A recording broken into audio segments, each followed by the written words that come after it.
네, 오늘 함께 보실 말씀은 마가복음 10장입니다.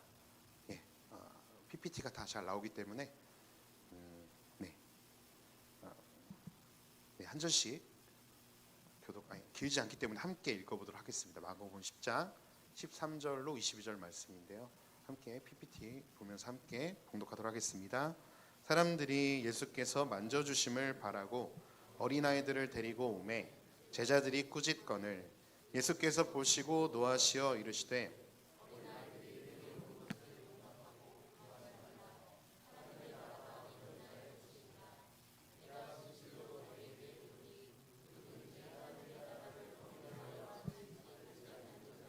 결단코 그곳에 들어가지 못하리라 하시고 그 어린아이들을 안고 그들 위에 안수하시고 축복하시니라. 예수께서 길에 나아가실새 한 사람이 달려와서 꿇어 앉아 묻자오되 선한 선생님이여 내가 무엇을 하여야 영생을 얻으리이까? 예수께서 이르시되 내가 어찌하여 나를 선하다 일컫느냐? 하나님 한 분 외에는 선한 이가 없느니라. 내가 계명을 안 하니 살인하지 말라, 간음하지 말라, 도둑질하지 말라, 거짓 증언하지 말라, 속여 빼앗지 말라, 내 부모를 공경하라 하였느니라. 그가 여짜오되 선생님이여 이것은 내가 어려서부터 다 지켰나이다. 예수께서 그를 보시고 사랑하사 이르시되 내가 아직도 한 가지 부족한 것이 있으니 가서 내게 있는 것을 다 가난한 자들에게 주라. 그리하면 하늘에서 보화가 내게 있으리라. 그리고 와서 나를 따르라 하시니 그 사람은 재물이 많은 고로 이 말씀으로 인하여 슬픈 기색을 띠고 근심하며 가니라. 아멘.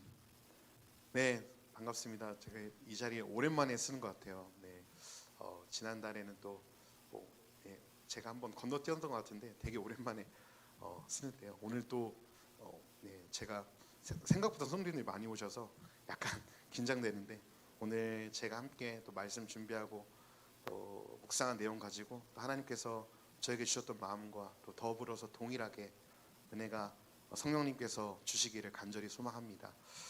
오늘 본문에는 두 가지 주인공, 두 부류의 주인공이 등장합니다. 첫 번째는요, 읽으셨던 것처럼 어린 아이들이고요. 그리고 두 번째 주인공들은 젊은 부자 청년입니다. 오늘 예수님께서 통치하신 하나님의 나라를 누리기 위해서 이제 제가 오늘 설교의 제목을 가져야 할 것과 버려야 할 것이라는 제목을 가지고 함께 말씀을 나누도록 하겠습니다. 오늘은 말씀 길지 않고요. 또 하다 보면 길어질 수 있는데 그래서 오늘 두 가지를 나누려고 합니다. 우리가 하나님의 나라를 누리고 또 예수님께서 신약 시대에 오셔서 선포하신 나라가 하나님 나라고요. 이 하나님 나라는 하나님이 왕이 되셔서 하나님이 통치하시는, 하나님이 그분의 주권대로 다스리시는 나라가 하나님 나라입니다. 그래서 이 나라는 우리가 죽어서 가는 천국이 아니고 우리가 지금 이 땅에서 예수 그리스도 안에 거하면서 살아갈 때 우리가 이 나라를 이 땅에서도 간헐적으로 누리는 나라인 줄 믿습니다. 그래서 이 나라를 어떻게 누릴 수 있겠는가라는 것을 가지고 이 나라를 누리기 위해 우리가 가져야 될 것과 버려야 될 것 두 가지를 크게 함께 나누고자 합니다. 첫 번째는요, 우리가 가져야 할 태도를 바로 어린아이와 같은 순결함이라고 오늘 본문은 이야기하고 있습니다. 오늘 어린아이의 이 본문은요, 사실 마가복음만 등장하는 게 아니라 마태복음 그리고 누가복음에도 동일하게 등장합니다. 아마 이 본문은 새 공간복음에 다 등장하는 것은 아마 이 성경의 저자이신 성령님께서 꼭 드러내고 싶어하는 이야기인 것 같아요. 그래서 마가의 기록뿐만 아니라 마태와 누가에서도 나오는 본문인데요. 오늘 이 본문에 어린아이가 부모의 이끌림을 받아서 주님의 만져주심을 바라고 어린아이들을 예수님께로 데려오는 장면이 등장합니다. 아마 예수님께서 이전에 죽은 아이도 살리셨고 귀신 들어서 삶이 망가져버린 사람도 단숨에 고쳐주셨다는 이 아마 소문을 이 부모들도 들었던 것 같아요. 그래서 순수한 마음은 아니죠. 예수님께 가서 내가 내 자녀가 축복을 받고 안수를 받아서 좀 달되고자 하는 이런 인간적인 마음도 있었던 것 같습니다. 더불어서 좀 배경을 말씀드리면 이 당시에는 어린아이들이 지금처럼 건강하게 자라지 못했어요. 그래서 조기에 사망하는 아이들도 많았거든요. 그래서 아마 이 어린 아이들이 예수님께 안수를 받으면 아마 건강해지지 않을까라는 그런 기대감을 가지고 오늘 본문의 부모들이 예수님께 찾아왔던 것으로 보여집니다. 사람들이 어린아이를 데리고 예수님께 데려오자 제자들이 어린아이들이 예수님께 오는 것을 보고 막습니다. 그리고 꾸짖죠. 왜 꾸짖었을까요? 네, 여러분 다 아는 대답이지만 왜 제자들은 이 어린아이들이 예수님께 오는 것을 꾸짖었을까요? 예, 편하게 그냥 대답해 주시면 편하지 않으시겠지만 네, 왜 그러셨을까요? 예수님 바쁘셨죠. 만나야 될 사람도 많고 지금 가야 될 곳도 되게 많으셨거든요. 그리고 지치셨거든요. 이미 너무나 많은 사역을 하고 계셨어요. 예, 예수님 사역하시고 쪽잠 주무시고 또 기도하시고 또 사역하시고 계속 그러셨단 말이죠. 그래서 아마 이 제자들이 예수님이 피곤해서 그러셨을까? 그 걱정보다는 지금 이 제자들의 마음에는 여전히 예수님을 이용해서 자신들이 메시아의 완국의 그 좌편에 우편에 앉고자 하는 이 마음이 여전히 있었어요. 예수님이 이전에 9장 37절에도 오늘 이번 주 본문 담임 목사님께 나누신 말씀이긴 한데요. 이미 예수님께서 어린아이 한 아이를 데려와서 누구든지 이 아이를 너희가 영접하면 누구를 영접한다 그러면 나를 영접한다고 예수님 말씀하셨거든요. 이미 제자들에게 말씀하셨는데 지금 이 제자들은 이 어린아이들이 하나님 자신들이 생각하는 메시아 왕국에 쓸데없는 자들인 거예요. 이들이 힘도 없죠. 재정도 없을 거죠. 그냥 다 투자만 해야 되는 아이들이기 때문에 전혀 메시아 자신들이 생각하는 메시아 왕국에 전혀 도움이 되지 않는 사람들이었을 것입니다. 지금 이 제자들이 여전히 생각하고 있는 하나님 나라는 로마를 강력한 군대로 예수님의 군대로 물리쳐서 다윗보다 더 큰 왕이 우리 예수님이신데 이제 예수님이 장차 로마 왕국을 물리치시고 하나님 나라의 왕국을 이 땅에 이루실 거라는 1차원적인 너무나도 세속적인 왕국으로 하나님 나라를 생각하고 있었어요.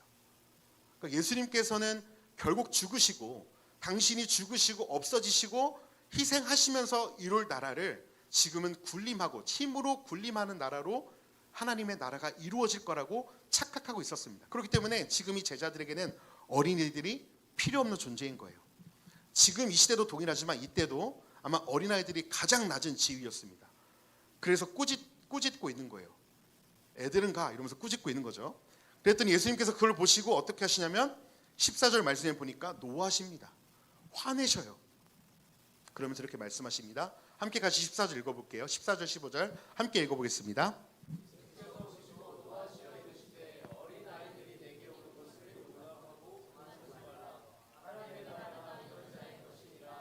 내가 진실로 너희에게 이르노니 하나님의 나라를 어린아이와 같이 받아 안는 자는 결단코 그곳에 들어가지 못하리라 하시고, 네, 제자들은 이 충격적인 예수님의 발언, 얘들아 내가 하나님의 나라의 주인공을 알려줄게. 바로 누구냐면 어린아이들이야. 이 나라는 어린아이들처럼 하나님 나라를 받드는 자가 진짜 이 나라를 하나님의 나라를 경험할 수 있고 그곳에 들어갈 수 있단다. 예수님이 말씀하십니다. 이 하나님의 나라를 힘으로 왕권으로 자신들의 능력으로 이루고자 하는 이 나라가 아무 능력도 없고 약하고 부족한 어린 아이들이 하나님 나라의 주인공이라니요. 여전히 제자들은 그런 이 땅의 세속적인 가치를 갖고 있었기 때문에 아무런 쓸모없는 이 어린 아이들이 하나님 나라의 주인공이라는 이 말이 전혀 이해가 가지 않았습니다. 근데 예수님은 분명히 말씀하셔요. 하나님의 나라가 이런 어린 아이들 것이다. 하나님의 나라를 너희가 어린 아이와 같이 받아들이면 그 나라를 너희도 누리게 될 것이다. 그렇다면 여기서 예수님 오늘 본문 14절 15절에서 말씀하신 어린아이와 같다는 것은 무슨 의미일까요? 어린이처럼 무계획하고 유치한 것을 이야기하셨을까요? 예수님이 어린아이처럼 받아들이는 것은 어린아이의 무엇을 얘기하고 계시냐면 성품을 얘기하십니다. 어린아이들이 어떤가요? 네, 이 말씀 준비하면서 제 아들이 생각났어요. 네, 얼마 전에 제 아내랑 점심을 먹으러 밖으로 나갔었는데 요즘 제 아들이 꽂힌 찬양이 있습니다. 제가 또 찬양을 했다 보니까 그런 피가 흘러가는 것 같아요. 이 아들이 어떤 찬양에 꽂혔냐면 지난 통합 예배 때 찬양하세라는 곡을 했었어요. 그래서 요즘 계속 집에서 한 찬양하세 왕께 소리 높여 찬양들이서 이거를 한 20번씩 듣습니다. 진짜. 그러면은 가사 너무 좋은데 별로 안 듣고 싶어요. 근데 이 가사를 어디서도 하냐면 식당에서도 하는 거죠. 찬양하세. 그러면 알미나 좀만 조용, 여기는 다 같이 있는 곳이라서. 그러면서도 이제 아내가 하는 말이 우리는 어디 가도 뭐 그 믿는 자인 게 다 드러난다. 이게 아이가 그러는 거죠. 아빠 거기 이제 언제나 동일하신 주라는 가사가 나와요. 그래서 아빠 주가 뭐야? 이러면 제가 말하죠. 그 주는 주인 주자라는 뜻이야. 그럼 예수님이 너의 주인이라는 뜻이야. 예수님이 내 주인이라는 뜻이구나 하고 아이가 그대로 받아들이죠.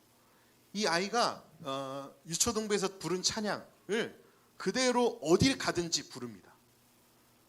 이 아이의 예수님은요, 교회에서뿐만 예수님이 아니라 자기가 있는 곳에서도 예수님인 거예요. 아마 예수님이 이 아이의 순결함, 이 아이의 순수함, 이 아이의 정직함을 보고 이 마음을 가진 자가 어린아이가 부모 품에 안겨서 절대적으로 의존된 그 상태의 아이의 모습이 바로 너희가 회복해야 할 모습이야. 너희가 이 모습을 가질 때 하나님 나라를 누리게 될 거다.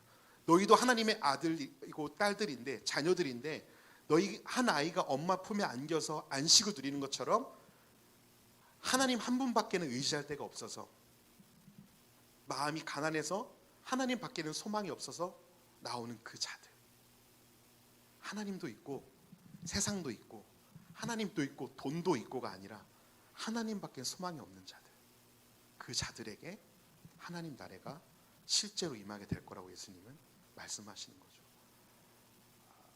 하나 사진을 보여주시면요. 이틀 전에 그 애들을 만나고 왔어요. 이제 학기가 시작돼서 이제 그 하교심만 하고 있거든요. 얘들아 너희도 갈 거야. 너희들 안 갔는데 기다리세요. 네, 이제 제가 이제 5학년 아이들 끝날 때쯤에 이제 갔어요. 학교로 갔는데 너무 긴장되는 거죠. 왜 긴장됐냐면 애들이 안 반가워할까 봐. 목사님 주일날 오신다는데 진짜 오시면 어떡해요? 이럴까 봐. 그래서 속으로 어떤 기도했냐면 그래 예수님도 고향에서 배척받으셨는데 그래 예수님도 받지 않은 그 환대를 내가 받고자 그렇게 기대를 버리고 갔어요. 근데 우리 다건이가 멀리서 목사님이다 하고 뛰어오더라고요. 그런데 그 모습에서 진짜 주님 말씀하신 것처럼 예수님을 봤어요. 예수님이 진짜 기뻐하시겠구나. 애들이 다 반겼어요. 저기 안에 믿지 않은 친구들도 있었거든요. 맨 뒤에 저희 남자친구는 안 믿어요. 그리고 한 명 더 있었는데 탄식이 부끄럽다고 피하더라고요. 근데 그 친구들이 제가 목사인 걸 알고도 안 믿는 친구들인데 같이 먹을 거 사준다니까 따라오더라고요. 네, 우리 아이들이 너무 고마웠습니다. 네, 제가 드리고 싶었던 말씀은 이 아이들의 제가 이제 올해부터 이제 아이들 사역을 하고 있는데요. 너무 좋아요. 왜냐하면 아이들이 너무 순수해요. 그리고 이 말씀을 그대로 받아들여요. 사실 그래서 좀 더 두렵긴 한데 제가 어떤 말씀을 묵상하고 전하면 그대로 받아들이는 게 예배대로 느껴지고요. 이때도 제가 뭔 말 안 했어요. 예수님 얘기도 안 하고 하나님 너희 사랑하신다는 얘기도 안 했어요. 그냥 너희 뭐 먹을래? 컵치킨 먹을래요? 그래 컵치킨 사주고 자기들 노는 놀이터 가서 같이 놀다 왔어요. 그냥 그러지 않아도 아이들이 아는 거죠. 뭔가 이 목사님이 나를 좀 관심 있고 사랑해서 왔구나라는 걸 아는 거죠. 예수님은 그걸 말씀하시는 겁니다. 지금 하나님 나라는 실제적인 거고 너희가 이 나라를 누리기 위해서는 너희의 순결함, 너희가 지금 나를 이용하고자 하는 거, 제자들이 예수님을 이용하고자 하는 거 예수님 모르셨을까요? 아셨죠. 왜냐하면 예수님 하나님이셨기 때문에 사람의 모험을 다 간파하실 수 있었습니다. 지금 나를 이용하고자 하는 것, 예수님을 충분히 이용당하려고 이 땅에 오셨죠. 이미 자기를 비우고 이 땅에 오셨어요. 그래서 속아주셨죠. 가룟 유다가 팔 것 아셨음에도 불구하고 끝까지 사랑하시는 분이 우리 예수님이셨습니다. 예수님 말씀하시는 거죠. 너희가 나를 영접하려면 어린아이 하나를 영접해라. 그래서 성도님들 예수님 만나고 싶으시면 저기 4층으로 오시면 됩니다. 주일날 예수님 16명의 예수님이 있어요. 이단처럼 들릴 수 있는데 예수님이 그런 하나님 나라를 말씀하시는 거예요. 한마디로 하나님 나라를 들어가기 위해서는 어린아이가 부모만을 온전히 신뢰하듯이 마음이 가난하고 어디 의지할 데가 없고 하나님 한 분밖에는 의지할 곳이 없는 자들이 바로 하나님 나라에 들어가게 된다라고 말씀하십니다. 제자들은 어린아이들이 쓸데없다고 필요 없다고 생각했어요. 이 말씀 묵상하면서 저도 돌아보게 됐습니다. 제가 처음 사역하면서 저분은 이제 제가 처음에 유초동으로 저도 시작했는데 전에 교회에서 저분은 굳이 없어도 충분히 잘 돌아갈 것 같은데 저분은 나랑 좀 안 맞는데 라는 그런 사람이 한 분 계셨어요. 그리고 이 사역하면서도 소품교회 사역하면서도 여러 그런 사람들을 만나게 됐습니다. 그럴 때마다 반전이 뭐냐면 결정적일 때 하나님이 그분을 통해서 저를 깨닫게 하시고 또 제가 몰랐던 일을 그분을 통해서 하시는 걸 보면서 진짜 내가 진짜 제자다. 내가 제자들이 하나님 앞에 쓸데없다고 생각했던 그 어린아이들이 바로 내 모습이다라는 것을 오늘 말씀을 통해 좀 돌아보게 되었던 것 같습니다. 성도님들도 동일할 것 같아요. 어떤 우리 나무 모임에 어떤 우리의 공동체 안에 저분은 굳이 계시지 않아도 좀 나랑 안 맞는 것 같은데 좀 빠지면 좋을 것 같은데 라는 그 사람도 어쩌면 하나님께서 나에게 꼭 필요해서 보내셨을 수 있다는 것을 좀 열어두셨으면 좋겠습니다. 우리는요 선악과 이후의 인간은 하나님의 자리가 돼서 내가 하나님이 돼서 내가 자꾸 판단하고 내가 생각했을 때 저 사람은 필요한 사람이고 내가 생각했을 때 저 사람은 우리에게 필요 없는 사람인 것 같은데 자꾸 나오는 불편함이 우리에게 있습니다. 그게 우리의 여전한 죄성이에요. 그게 우리의 여전한 연약함이죠. 그런데 하나님은 오늘 제자들을 예수님은 꾸짖으시죠. 너가 필요 없다고 생각하는 저 어린 아이들이 하나님 나라의 주인공이라고 예수님은 말씀하시는 것입니다. 그래서 우리가 회복해야 될, 취해야 될 먼저 태도는 어린 아이와 같은 순결함입니다. 그렇다면 버려야 될 게 있겠죠. 그 버려야 될 태도를 누가 보여주고 있냐면 젊은 부자 관원이 보여주고 있습니다. 이 부자 청년은요 오늘 본문에도 읽었지만 사회적으로도 신앙적으로도 아주 열심히 있고요 성공한 사람으로 보여집니다. 오늘 본문에 보여진 것처럼 이 청년은 누구보다 이 신앙적으로 재물도 많았을 뿐만 아니라 신앙적으로 열정이 좀 남달랐던 것 같아요. 이 부자 청년이 예수님께 나와서 꿇어 묻습니다. 이렇게 묻습니다. 예수님, 좋은 선생님이요, 내가 무엇을 하여야 영생을 얻을 수 있겠습니까? 다시 말씀드릴게요. 예수님, 제가 영생을 얻으려면, 영원한 생명을 얻으려면 제가 무엇을 해야 얻을 수 있겠습니까? 이 청년은 어떻게 해야 영생을 얻을 수 있는지 몰라서 예수님께 물은 것이 아니었습니다. 이 질문을 함은 자신이 지금까지 율법을 얼마나 잘 지켰고 자신의 행위가 하나님 앞에 충분히 영생을 얻고 구원을 받을 만한 자격이 있다고 스스로 착각했던 것이죠. 스스로 생각했던 것입니다. 나는 의로워. 나는 이렇게 어렸을 때부터 지켜왔기 때문에 예수님의 대답은 그래, 넌 영생을 얻을 수 있어 라는 대답이었을 거예요. 이 사람의 이 질문, 내가 어떻게 무엇을 하여야 라는 이 말에요, 이 부자 관원의 신앙적 가치관이 드러납니다. 내가 무엇을 하여야, 내가 선을 행하고 내가 율법을 지키고 무엇을 해야지만 하나님께서 영생을 주실 것이라 믿었던 것입니다. 내 편에서 무언가를 자꾸 만들어내는 거예요. 하나님이 일하실 수 있도록, 하나님이 내게 축복하실 수 있도록 무언가를 계속 만들어내면 하나님은 그거를 주셔야 되는 분. 그래서 이 사람의, 이 부자의 신앙은 철저히 자기중심적, 인간 중심의 믿음을 가지고 있는 것을 오늘 본문을 통해 우리는 볼 수 있습니다. 그래서 예수님은 그 사람의 마음, 그 부자의 마음을 이 제자들과 마음에 동일하게 간파하셨고요. 그래서 예수님은 영생을 얻기 위해 몇몇 가지 모세를 통해 주신 율법을 나열하십니다. 살인하지 말라, 간음하지 말라, 도둑질하지 말라, 거짓 증언하지 말라, 속여 빼앗지 말라, 내 부모를 공경하라 하였느니라. 이렇게 예수님이 쭉 율법을 나열하자 기다렸다는 듯이 이 사람이 이렇게 대답합니다. 예수님, 이것은요 제가 어렸을 때부터 다 지켰던 율법입니다. 이 율법을 너무 잘 알고 너무 다 꿰고 있을 뿐만 아니라 예수님, 제가 어렸을 때부터 지켰던 말씀이에요. 이 부자 청년은 자신이 어렸을 때부터 율법을 다 행했기 때문에 영생을 얻을 수 있을 것이라는 확답을 예수님께 이제 듣고자 했던 것이죠. 그런데 예수님은 늘 예측 불가능 분이듯이 자신의 의로 가득한 사람에게 예수님은 뜻밖의 말씀을 하십니다. 21절 말씀인데요, 함께 같이 읽어보겠습니다.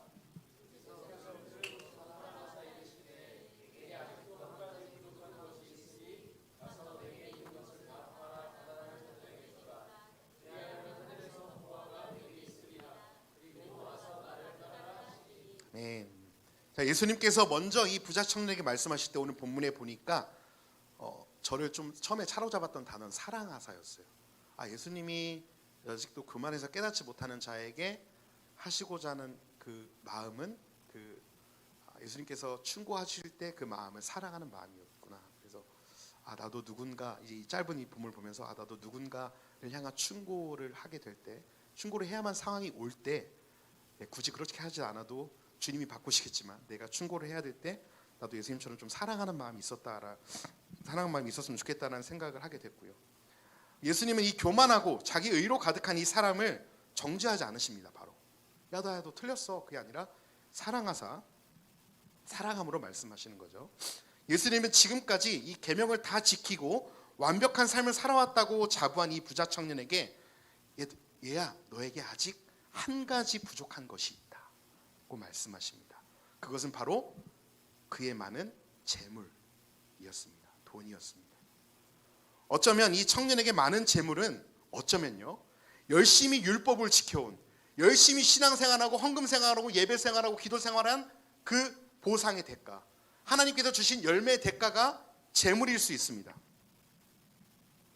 어쩌면 이 청년에게 많은 재물은 그동안 자신에게 율법을 열심히 지키면서 살아온 자신에게 주신 열매라고 생각했을 거예요. 그리고 자신처럼 이렇게 열심히 말씀대로 살고 율법을 지켜야 높은 지위와 재물을 얻을 수 있을 뿐만 아니라 하나님께서 주시고자 했던 하나님 나라와 영생까지도 얻을 수 있다고 자부했던 것이죠. 자기의 신앙적 열심이 열매로 얻어낸 이 재물이 주님께 대한 헌신을 가로막고 있었던 것을 이 부자 청년은 몰랐습니다. 자신의 열심이, 자신의 신앙의 뜨거움이, 나의 어떤 과거가, 나의 어떠함이 진짜 주님을 따르지 못하게 하고 있었던 거예요. 근데 이 자는 자기의 모습을 보지 못했던 것입니다. 이 청년이 바랬던 영생은 자신이 율법을 지키는 행위로 많은 재물을 소유함으로 얻을 수 있다고 착각했던 것입니다. 하나님의 자녀가 되어 그분의 나라를 누림은 우리의 소유 혹은 사람의 행위 속에서 발견되는 것이 아니라 바로 어린 아이와 같이 순결함, 그 나라를, 하나님밖에는 의지할 것이 없는 그 어린아이와 같은 마음을 누릴 때 하나님 나라를 누릴 거라고 오늘 본문 두 가지 주인공을 통해 주님은 우리에게 말씀하십니다. 예수님은 부자 청년에게 이렇게 또 말씀하십니다. 내게 있는 것을 다 팔아 가난한 자들에게 주라. 그리고 나서 나를 따르라. 예수님께서 이렇게 말씀하지 않으셨어요. 내게 있는 것을 다 가난한 자들에게 팔아주고 그 다음에 다시 돌아가서 계명을 열심히 지켜라고 말씀하지 않으셨습니다. 나를 온전히 따르지 못하게 하는 그것을 모두 다 팔아버리고 내 신앙적 행위와 열심도 다 버리고 그리고 나서 그 계명을 다시 지켜라가 아니라 그리고 나서 뭐라고요? 나를 따르라. 나를 따라와라. 이 말 안에는 내가 인도하는 대로, 내가 명령하는 대로, 이제 네 열심, 네 행위 좀 그치고 내가 명령하는 대로 내 안에 거하면서 내 뜻대로 한번 살아봐. 예수님 말씀하시죠. 저와 성도님들 신앙에도요, 어쩌면 이 주님만, 하나님만 신뢰하는 이 어린아이 같은 순수한 모습보다는 이 부자 청년처럼 하나님을 향한 신앙은 열심히 있는데 그 열심이 언제부턴가 나의 의가 되고 열심히 내가 쌓아온 새벽 기도와 묵상과 모든 신앙의 훈련이 그렇게 하지 않는 사람들을 향해서 정죄하고 내 마음 깊숙한 곳 안에 비판하는 마음이 우리에게도 있다라면 우리는 안타깝지만, 저는 안타깝지만 어린아이와 같은 주인공이 아니라 부자 청년이 우리의 모습일 수 있다는 겁니다. 우리가 하고 있는 신앙생활이 나의 의가 되기 시작하는 순간 우리가 바리새인이 되고요, 우리가 서기관이 된다는 것입니다. 그래서 오늘 본문 저자 마가는 우리에게 이걸 말하고 싶은 것 같아요. 한번 띄워주시겠습니까? 그 문구요. 네, 한번 같이 읽어볼까요? 어린아이처럼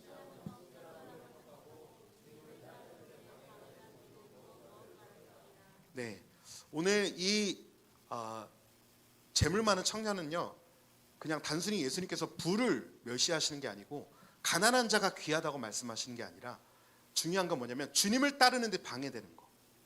이게 포인트입니다. 지금 이 부자에게는 주님을 따르는 데 방해됐던 것이 재물이었어요. 그래서 너가 나를 따르려면 이 상태로는 따를 수 없다. 그러니 너를 방해하고 있는 이 재물을 해결하고 와라라고 말씀하시는 거죠. 너가 무엇을 하려고 하지 말고 버리고 나를 따르라고 말씀하시는 거죠. 오늘도 여전히 하나님 앞에 나와서 무언가를 하고 뭐를 좀 더 해야지만 우리가 하나님 앞에 좀 설만하고 나아갈 만한 존재가 되는 것이 아니라 예수님은 우리에게 말하는 거죠. 너가 지금 하고 있는 신앙적 열심, 나 없이 하고 있는 교만하여서 나 없이 하고 있는 신앙적 열심을 떨쳐버리고 내게로 와. 그리고 나를 따라라. 이 부자 청년은 재물이었어요. 하나님께로 가지 못하는 하게 하는 것이 재물이었습니다. 지금 성도님들의 삶 가운데 주님과의 관계에서 주님으로 온전히 따르지 못하도록 방해하는 영역은 무엇입니까? 한번 좀 같이 고민해 봤으면 좋겠습니다. 오늘 부자 청년의 많은 선한 행위가 소유가 오히려 주님과의 관계를 멀게 했던 것처럼 하나님과 나의 관계를 가로막고 있는 것이 무엇인지 좀 고민해 봤으면 좋겠습니다. 그걸 고민해 보는 기도 시간이 됐으면 좋겠어요. 그냥 소리내서 기도하는 것도 좋지만요, 우리가 하나님과의 관계 가운데서 지금 내 안에 방해하고 있는 것들이 뭔가. 사람이 볼 때 선한 걸 수도 있어요. 지금 우리가 하고 있는 묵상이 될 수도 있습니다. 어쩌면 우리가 하고 있는 기도가 될 수도 있어요. 그게 우리의 의가 되기 시작하면 하나님 앞에 거리 끼는 게 될 수도 있단 말이죠.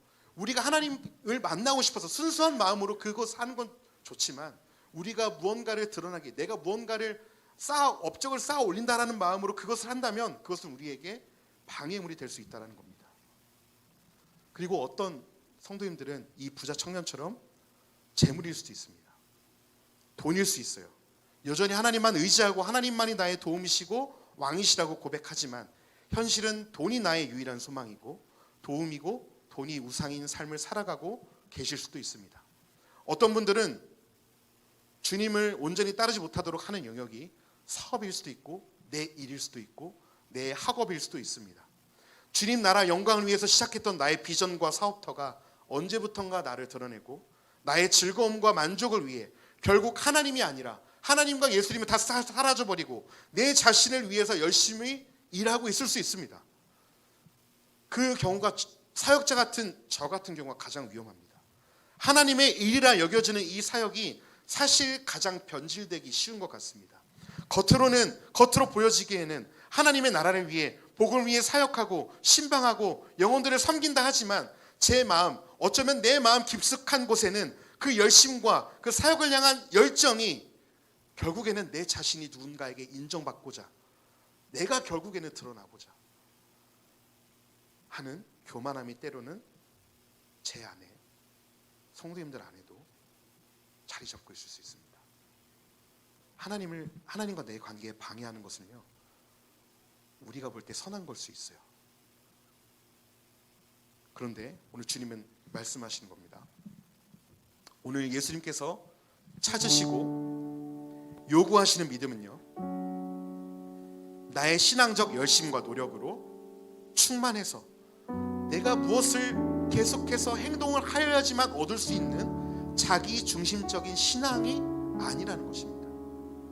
주님이 찾으시는 자들은 여전히 어린아이가 마치 부모님을 절대 의존하고 신뢰하는 것처럼 예수님밖에는 의지할 곳이 없는 자들, 할 수 있는 것이라고는 주님 앞에 부르짖을 것밖에 없는 자들, 그런 자들을 주님이 오늘 찾으십니다. 제 둘째 딸이 이제 3살인데요 새벽에 막 울어요. 엄청 웁니다. 누구를 찾는 거냐면 엄마를 찾는 거예요. 엄마 품에 안기면 한 1분 안에 진짜 그쳐요. 그 아기가 그 엄마 품에 안겨서 하는 건 아무것도 없어요. 그냥 우는 거예요. 그리고 그냥 엄마 품에 안겨서 자는 겁니다. 무엇을 하지 않아요. 인간적으로 봤을 때 도움이 되지 않아요. 하나님은 성도님들과 그런 관계를 맺고 싶어 하는 거예요. 힘들지? 어렵지? 죄로 인해 또 넘어지지? 괜찮아. 내게로 와. 내가 이미 널 위해 그 길을 열어놓았어. 십자가로, 내가 죽음으로 내가 그 길을 열어놓았어. 예수님이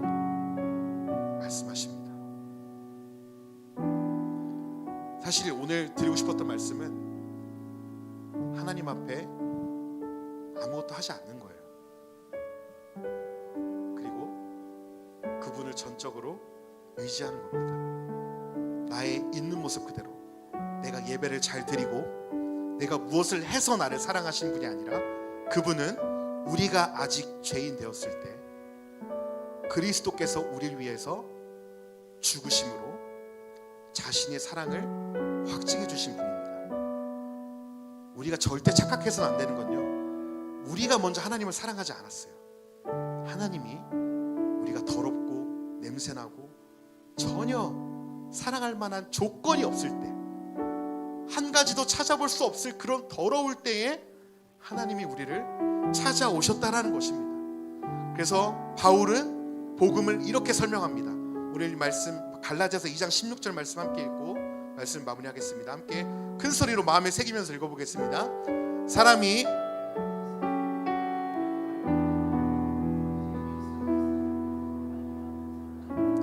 우리도 그리스도 예수를 믿나니 이는 우리가 율법의 행위로서가 아니고 그리스도를 믿음으로써 율법 행위로서는 의롭다함을 얻을 육체가 없느니라. 아멘. 오직 예수 그리스도를 믿는 믿음으로만 우리는 구원함을 받는 줄 믿습니다. 하나님께 나아가게 되는 줄 믿습니다. 그 믿음도요, 하나님이 주셨어요. 성령님을 통해서 예수 그리스도를 깨닫게 해주신 분도 하나님이십니다. 그럼 우리가 그분 앞에서 할 수 있는 것은 무엇일까요? 감사함이죠. 그것을 감사함으로 받아들이면 되는 겁니다. 무엇을 열심히 신앙생활 해야죠. 열심히 말씀 읽어야죠. 그런데 그것을 함으로 인해서 하나님이 나를 사랑하시고 그것을 하지 않음으로 하나님이 나를 버리신다면 이미 우리는 버림받았어야 됩니다. 그런데요, 놀랍게도 하나님은 여전히 우리를 버리지 않으시고 잠잠히 우리를 위해 부르시고 사랑하고 계신다는 사실입니다. 그 주님의 사랑의 품 안에 깊이 거하시는 이 저녁이 됐으면 좋겠습니다. 그 주님께 말씀하십시오. 하나님, 나 이렇게 힘들다고, 나 이렇게 피폐한 삶을 살아왔다고, 예 주님, 내가 연약해서 이번 주도 이 죄로 넘어졌다고, 우리의 모든 것을 아시는 주님께 다 말씀드리는 거예요. 우리를 어떻게 보던 상관없이 솔직하게 정직하게 내 모습 그대로 나아가는 겁니다. 우리는 이미 죄인이에요. 하나님 다 알고 계셔요. 그래서 이 시간에 우리가 찬양하기 전에 먼저 기도하고 싶은 것은요, 내 안에 쓴뿌리들, 내 안에 연약함들, 내 안에 그 누구에게도 할 수 없었던 그 아픔들, 그런 마음들을 하나님 앞에 좀 쏟아내시며 기도했으면 좋겠습니다. 잘 안 되실 수도 있지만 이 시간에 성령님이 우리의 간구를 도우실 줄 믿습니다. 우리의 아픔과 우리의 연약함과 내가 그동안 이렇게 신앙생활 열심히 해왔지만 내 안에 무언가 얻어지는 것이 아니라 더 피폐해지고 나의 연약함만 바라보게 됐던 나의 열심들을 내려놓게 해달라고, 그리고 이제는 그 주님의 사랑의 품 안에 거하는 신앙이 되게 해달라고, 이 시간에 나의 마음을 모든 것을 하시는 주님께 내어드리면서 함께 같이 우리 기도하시면서 나아가겠습니다.